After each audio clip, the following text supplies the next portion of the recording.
नमस्कार दोस्तों इस बीच हम थोड़ा सा बाहर के नज़ारे की तरफ हमने कहा वीडियो बहुत बंद कमरे में बनाई। लॉकडाउन का समय चल रहा है और 1,20,000 से ज़्यादा हो चुके हैं और 3500 ज़्यादा की जाने जा चुकी है और लगभग 1,20,000 ये गवर्नमेंट का डाटा है और मीडिया का डाटा है जो दे रही है। लेकिन हमें तो लगता है कुछ और डाटा नज़र आना चाहिए। जिस हिसाब से सड़कों पे झाड़ी मजदूर जो जिनकी रोटी के लिए निकले हुए हैं, झाड़ी मजदूर कहीं पे एक्सीडेंट से मारे जाते हैं, कहीं पे कुछ मारे जाते हैं, कहीं चलते हुए कोई गर्भवती महिला, प्रेगनेंट महिला चलती रहती है, 160 किलोमीटर चलती है और उसको बच्चा हो जाता है। ये भी बड़े दुख की बात है। देश है, कुछ भी हो सकता है। सोने की चिड़िया कहलाती थी, अब समझ में नहीं आता किसकी चिड़िया है। इसी बीच दोस्तों लॉकडाउन में बहुत सारे मजदूर दिल्ली छोड़ के, मुंबई छोड़ के जा चुके हैं।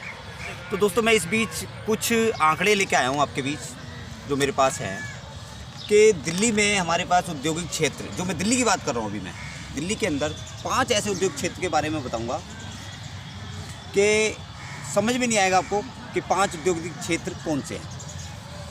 मेरे पास दोस्तों एक है जैसे कि Bawana industrial area. Bawana industrial area का जो सच है, वहाँ पे लोग वाग काम करने वाले की संख्या हुआ करती थी। 14,000 से ज़्यादा उद्योग हैं वहाँ पे। और अभी फ़िलहाल जो मेरे पास आंकड़ा है, 7,000 से ज़्यादा उद्योग अभी चल रहे हैं। मतलब जो 14,000 थे उसमें 7,000 है और लेबर माइंड जो समझो तो 2 लाख के करीब थे और जिसमें कि अब उसमें जाके अब 1 लाख के करीब काम कर रहे हैं। ये इंडस्ट्रियल एरिया की बता रहा हूँ। जो हमारे झाड़ी मजदूर कहा करते थे, जो फैक्ट्रियों में काम करते हैं। ऐसे ही दूसरा है मंगोलपुरी उद्योग इंडस्ट्रियल एरिया, उसका भी यही हाल। मंगोलपुरी 800 थे और वहाँ भी यही हाल हुआ दोस्तों। 800 से घट के 150 रह गए। ऐसे ही दोस्तों झिलमिल इंडस्ट्रियल एरिया, ये वो मैं बता रहा हूँ जो बड़े बड़े उद्योग के इंडस्ट्रियल एरिया दिल्ली का, जहाँ पे 3,000 फैक्ट्रियाँ, छोटे बड़े उद्योग सब मिला के थे, जहाँ पे काम होते थे जैसे कि एल्युमिनियम, मेटल वगैरह का काम होता है झिलमिल इंडस्ट्रियल एरिया के अंदर।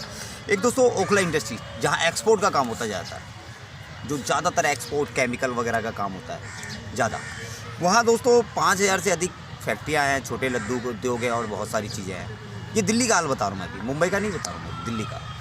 और वहाँ के बाद अब मैं नरेला, जो कि नरेला पास में हरियाणा भी है और हरियाणा क्षेत्र जो कि सोनीपत, पानीपत उनको भी जोड़ता है।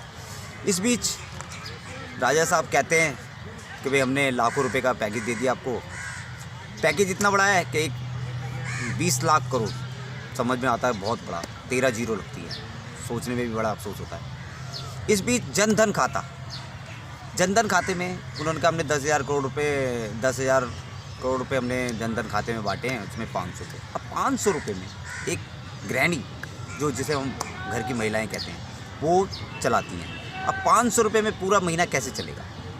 आपने तो कह दिया, राजा साहब ने बोला, आपने बोला PM केयर से 10,000 करोड़ रुपये, मैं 1,000 करोड़ रुपये निकाल रहा हूँ, दे रहा हूँ, उसमें एक बंदे को 47 रुपये, इससे ज़्यादा नहीं आ रहा। देश की जनता के अंदर 24 करोड़ मजदूर हैं, आप समझ रहे हो, 24 करोड़। तो ये कुछ इंडस्ट्रियल एरिया का दिल्ली का हाल है। अब मैं जो झाड़ी मजदूर नहीं है, मैं ये चीज़ें बताई कुछ चीज़ों का हाल, लेकिन जो लघु उद्योग है, जो छोटे उद्योग हैं, उनका क्या हाल होगा? अर्थव्यवस्था कैसे चलेगी? समझ नहीं आ रहा। लग रहा है आपको लॉकडाउन की स्थिति खोलने की है, लेकिन आपने लॉकडाउन ट्रेन नहीं चलाने की बात कर दी, लेकिन आपको पता संक्रमण कितना लंबा हो रहा है। अब मैं बीच में मुद्दे की बात करूँगा, संक्रमण कितना हो रहा है, मीडिया गलत बताता है या कौन क्या बताता है हमें नहीं पता। चीज़ें क्या होती हैं आपको मैं बताता हूँ दोस्तों। अगर सही जांच हो जाए तो आज हम 2.5 करोड़ के नज़दीक पहुँच जाएंगे। सही बात है, अगर कोई याद दिलाए तो। मैंने सुना है कि कुछ जब लॉकडाउन शुरुआत हुई थी, तो लॉकडाउन शुरुआत में जब शुरू हो रहा था, जभी उसी टाइम एक दिन में 24 मृत्यु हो जाती है संक्रमण से। 24 बहुत बड़ी मृत्यु होती है। और देश के राजा साहब उस टाइम पे लगे हुए थे कि भोपाल में, मध्य प्रदेश में सरकार कैसे बने, जबकि उस टाइम पे 24 एक दिन में। तो अब समझो उस टाइम पे 750, तो अब तो 1,20,000 आपकी मीडिया और आपके लोग बता रहे हैं।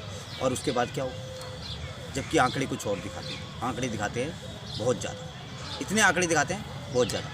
दोस्तों ये तो बातें मैंने ये बताई, कुछ बातें जो भक्त होते हैं, अनभक्त, उनको गुस्सा तो आता है और आता है तो उसके बाद वो गाली देते हैं।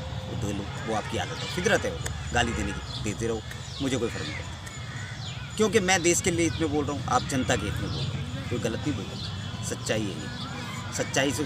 अगर एक झाड़ी मजदूर को घर में रहने की इजाज़त देते तो वो रोड पे नहीं आते, सड़कों पे नहीं आते, समझ सकते हो।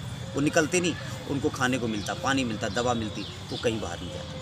आपने हाथ पैर फैला दिए। कोई बस देता है तो बस नहीं देते। मैं एक चीज़ और बताता हूँ छोटी सी, क्या भारत के प्रधानमंत्री श्री नरेंद्र मोदी जी बीजेपी के प्रधानमंत्री हैं या जो देश की जितनी भी पार्टियां सभी के प्रधानमंत्री हैं? ये मुझे ज़रूर बताना दोस्तों, ये सारे मिलके बताना, क्या वो एक ही पार्टी के प्रधानमंत्री हैं या सबके प्रधानमंत्री हैं?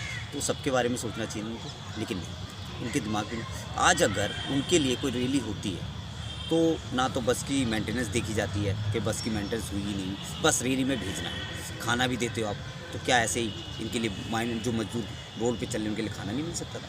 मिल सकता था। क्या आप उनके लिए बस नहीं करा सकते थे? करा सकते थे। लेकिन वही है ना, पतूरी मिली, करेंगे तो ज़्यादा हो जाएगा। ज़्यादा ना कहते हो दोस्तों। नमस्कार, फिर बात।